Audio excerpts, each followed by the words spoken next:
Shalom, vamos falar um pouco sobre o Brasil judaico desconhecido, sobre essa influência judaica na descoberta do Brasil e onde muitos hoje brasileiros têm origem judaica, mesmo sem saber dessa sua própria história, da sua própria origem. Isso porque crescemos aprendendo nas nossas escolas sobre um Brasil indígena e negro. Muito se fala sobre a escravidão, sobre os índios, mas pouco se fala sobre os judeus no Brasil. E essa história nos foi ocultada. Nos foi ocultada desde o início da descoberta da terra do pau-brasil. E ainda, para nós termos uma ideia, essa madeira do pau-brasil foi conhecida na Europa como madeira judaica, devido aos judeus que desempenharam um papel fundamental na exploração dessa madeira. Mas pouco ouvimos falar sobre isso, para dizer quase nada. E muitos brasileiros hoje não sabem da sua própria história judaica, pois não lhes foi permitido pelos homens ter este conhecimento. Mas o Eterno, nesses dias, nos permite saber pelo seu poder o que estava escondido nas trevas. Porque o seu propósito e o seu plano não podem ser frustrados por homem algum ou pelo adversário. E o seu propósito vai se cumprir e está se cumprindo. A terra, então, dos indígenas foi encontrada por Cabral na época em que se vivia a Inquisição, encabeçada pelo cristianismo católico, iniciada em 1231 a.C., quando o Papa Gregório IX dá início ao Santo Ofício. Essa Inquisição chega na Península Ibérica no século XV, mais especificamente em 1478, surgindo a Inquisição Espanhola e perdurando até o século XIX, até 1834. E nesta época, de uma forma mais explícita e declarada, tudo que se opunha ao cristianismo, nascido em Roma, era considerado herege e condenado a várias punições nos chamados autos de fé. E essas punições variavam da exposição pública até a pena de morte em fogueiras e outros meios de torturas. E segundo estudiosos, a Inquisição foi considerada um importante instrumento na política chamada limpeza de sangue contra os descendentes de judeus e de muçulmanos convertidos, e difundia uma ideologia antissemita. E sabe-se que os candidatos à ocupação de um cargo no tribunal do Santo Ofício deveria comprovar a pureza de sangue, ou seja, não deveria ter descendência judaica. Houve muita perseguição para com os judeus por parte da igreja cristã daquela época. E isso percorre até hoje, só que de uma forma menos explícita. E os judeus que têm origem na Península Ibérica, Espanha e Portugal, são chamados sefaraditas. E dentro deste grupo surge com a Inquisição os chamados maranos, que vem da junção de duas palavras em hebraico, mar mais anus, que significa conversos à força. São judeus convertidos à força, mas que não converteram seu coração. Estes são os anusim. O termo maranos também tinha um termo pejorativo entre os perseguidores, porque poderia significar em espanhol porco. E esses judeus convertidos à força, juntamente com os muçulmanos, eram e são denominados de cristãos novos. Esses são os cristãos novos.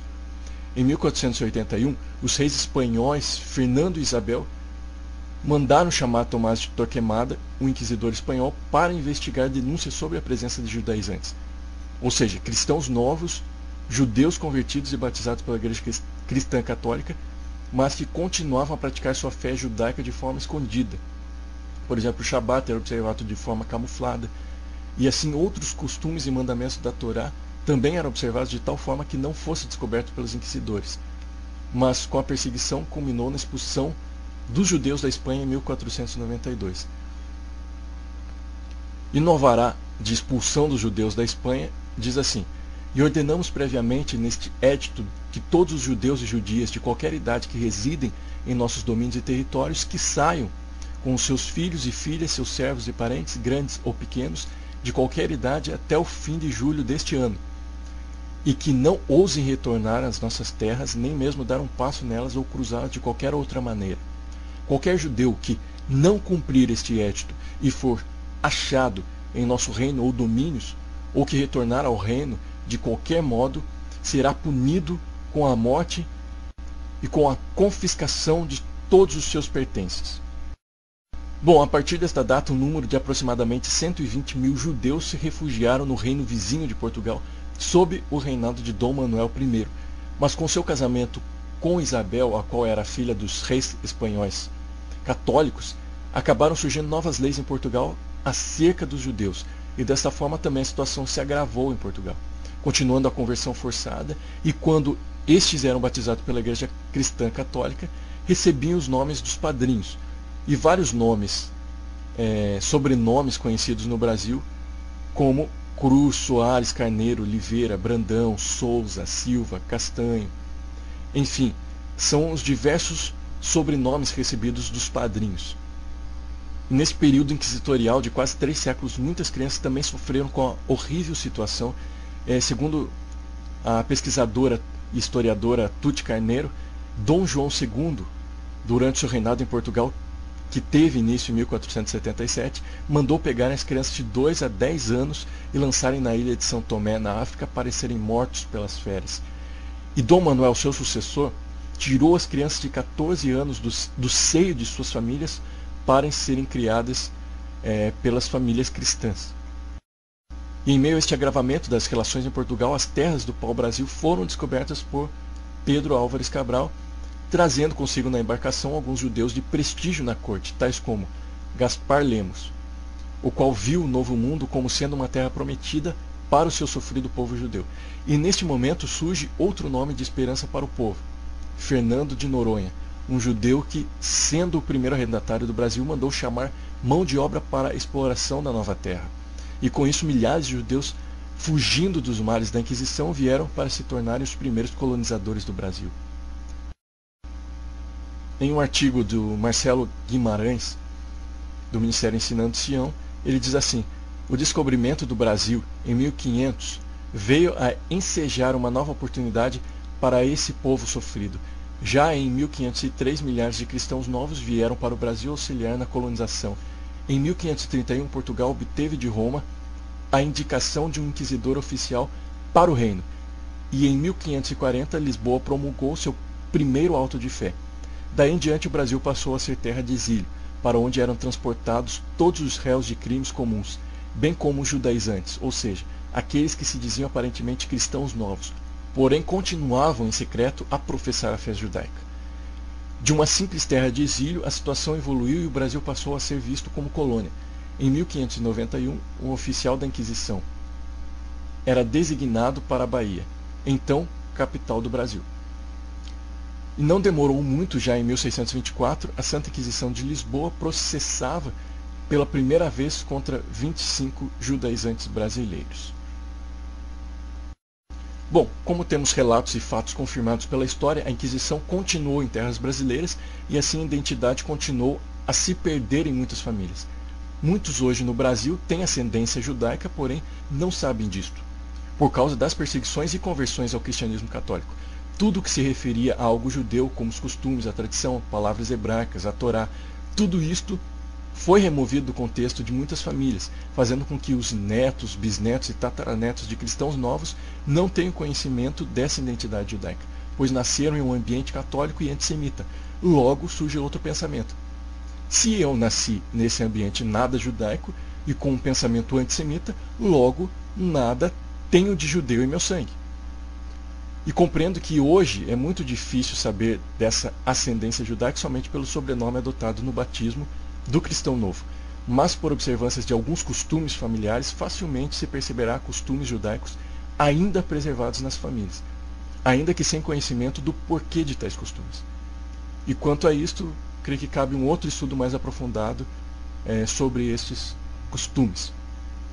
E além de todo esse período inquisitorial, outros eventos migratórios também trouxeram muitos judeus ao Brasil, e um desses foi a Segunda Guerra Mundial, com a perseguição pelos nazistas. E com base em todo esse histórico da permanência de judeus no Brasil, vemos que vários âmbitos da sociedade brasileira foram influenciados por esta cultura, inclusive o campo das artes. A formação da música popular brasileira recebeu grande influência da música judaica. E isto em algumas canções, como o choro, Lamento de Yiddish, o frevo klezmer e a ciranda brasileira roira, são evidenciados nessas canções essa cultura judaica. E quem fundou a primeira gravadora do Brasil, a Casa Edison e Odeon, foi Fred Figner, um tcheco de origem judaica. Bem, com a perseguição, acaba-se ocultando a verdadeira identidade, deixando as gerações futuras sem este conhecimento. E quando não se sabe quem é, não se sabe o que deve fazer. Levando em consideração que a Israel o Eterno deu uma vocação irrevogável para o cumprimento de um chamado específico perante o Eterno em favor das nações da terra. E como está escrito em Romanos 11, 28 e 29, quanto ao Evangelho, são eles inimigos por vossa causa. Quanto, porém, à eleição, amados por causa dos patriarcas, porque os dons e a vocação do Eterno são irrevogáveis. E por isso não é à toa que sempre houve a investida para se anular a identidade dos filhos de Israel, e um dos propósitos da vinda do Messias, Yeshua, é resgatar o que se havia perdido. E isso inclui resgatar a identidade perdida do povo judeu, ao qual foi confiada a palavra do Eterno, como está escrito em Romanos 3, 1, 2. Qual é, pois, a vantagem do judeu? Ou qual a utilidade da circuncisão? Muito sob todos os aspectos, principalmente porque aos judeus foram confiados os oráculos do Eterno, ou a palavra do Eterno.